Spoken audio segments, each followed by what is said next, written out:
నల్లికి కూడా తట్టుకోవట్లేదు. మేము ఎంతమంది మందులు కొట్టినా తట్టుకోవట్లేదు. మీకు ఎంతలో వస్తాయి ఎకరానికి?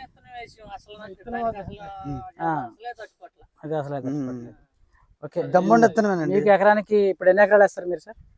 మేము 4 ఎకరాలు 4 ఎకరాలు వేస్తారు. ఎకరానికి ఎంత వస్తుంటాయి మనకి?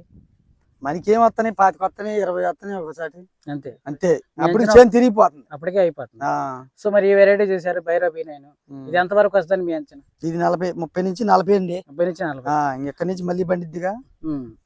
ఏదంటే క్వాలిటీ బాగా చెట్టు ముందు క్వాలిటీ బాగాలేదు, నెంబర్ 1 క్వాలిటీలో ఉంది. ఇంకా కాపు మీదే ఉంది చేను. చేను అంతా తిరిగారా? తిరిగి లోపల ఎలా ఉంది, బయట ఎలా ఉంది? అంతా బాగానే ఉంది. ఒకటే యూనిఫామ్ అసలు నెంబర్ 1 అది. చెప్పాను. ఏ నెల వేసుకోండి ఇది? సెప్టెంబర్ 15. అంటే 120 అంటే మరెన్నాళ్ళు కాలేదు, లేతలే.